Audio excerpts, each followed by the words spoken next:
Hello everyone.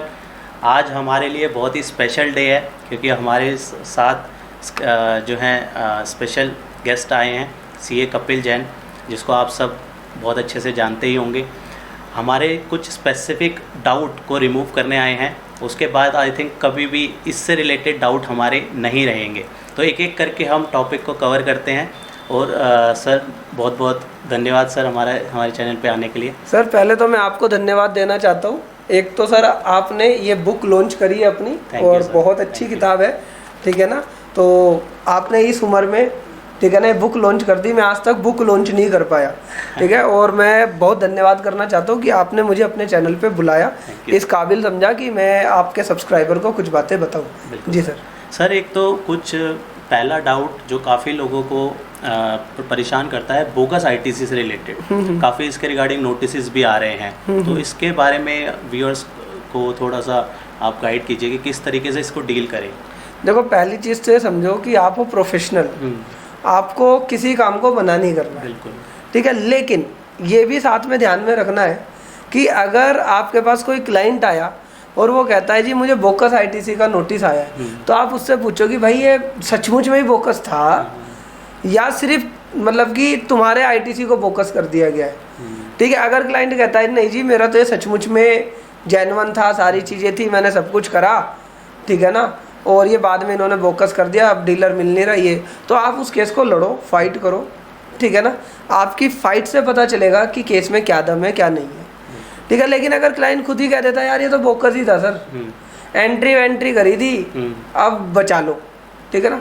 तो मेरा personal suggestion ये रहता है, अगर आप उस केस को लड़ भी रहे हो और आपने लड़ते हुए किसी दिन क्लाइंट ने बोल दिया अरे नहीं सर एंट्री ही थी ऑफिसर के सामने, तो आपकी सारी रेपो डाउन हो जाती है।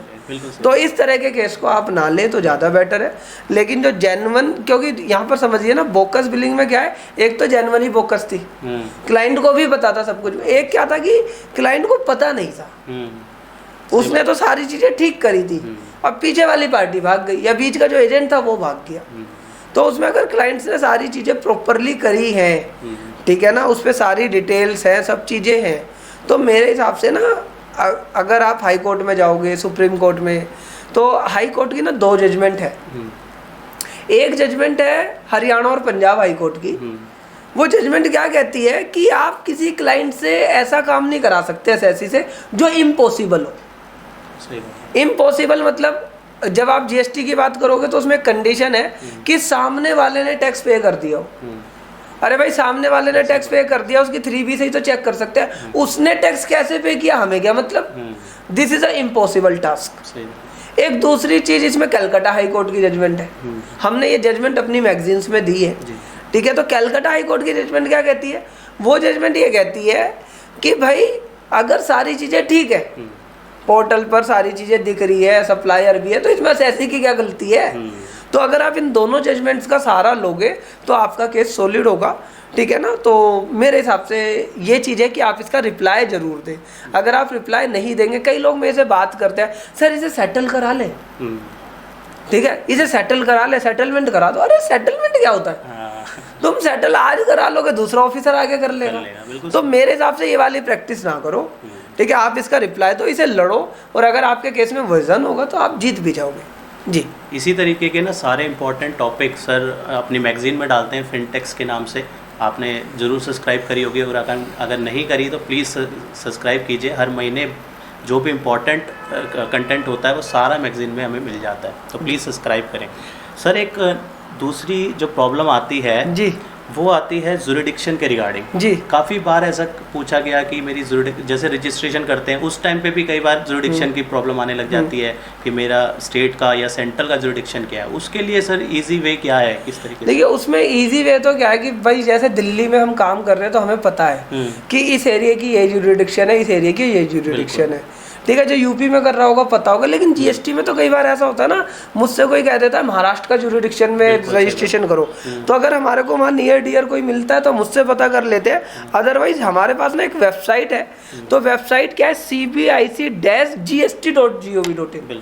यहाँ पर cbic.gov.in नहीं है, यहाँ पर -gst.gov.in है।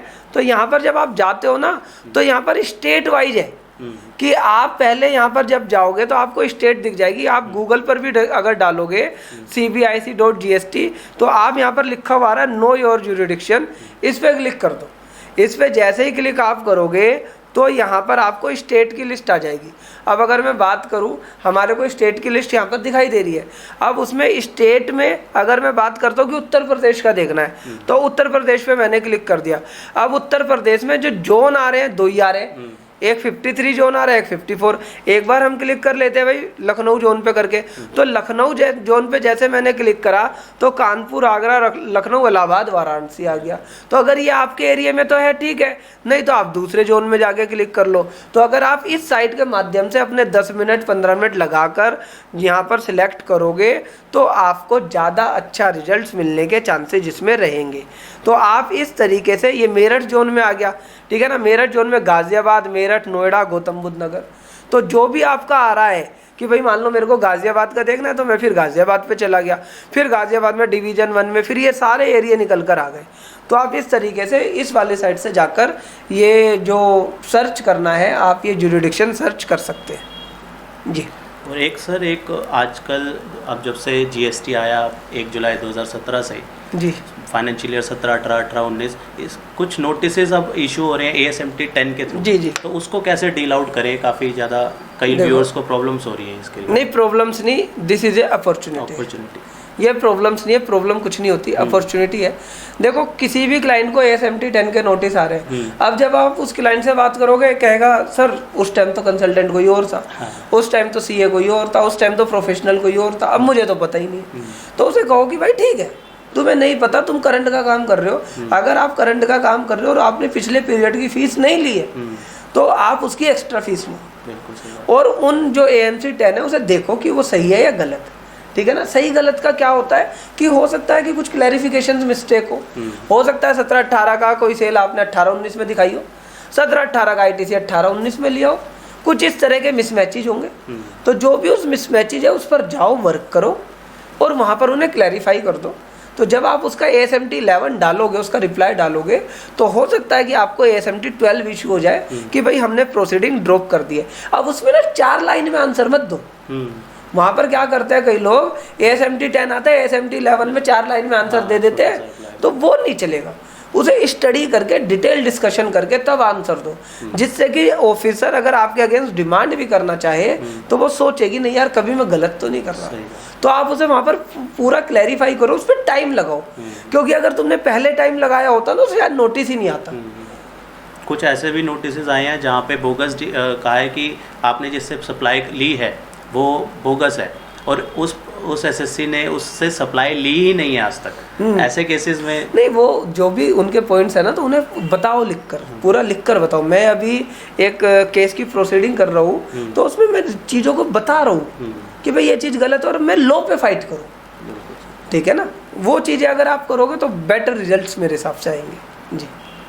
आई थिंक अभी तक की डिस्कशन से जो भी हमने बात करी इसमें फर्दर आपको कभी भी कोई डाउट नहीं रहेगा, क्योंकि इतनी क्लैरिटी सर देते हैं कि कोई डाउट उसके बाद बचता नहीं है। फिर भी अगर बाई चांस रहेगा तो आप कमेंट बॉक्स पे ज़रूर मेंशन कीजिएगा, हम सर से उसके रिगार्डिंग जो है आंसर मांगेंगे। तो thank you so much sir हमारे चैनल में आने के लिए। Thank you so much. Thank you.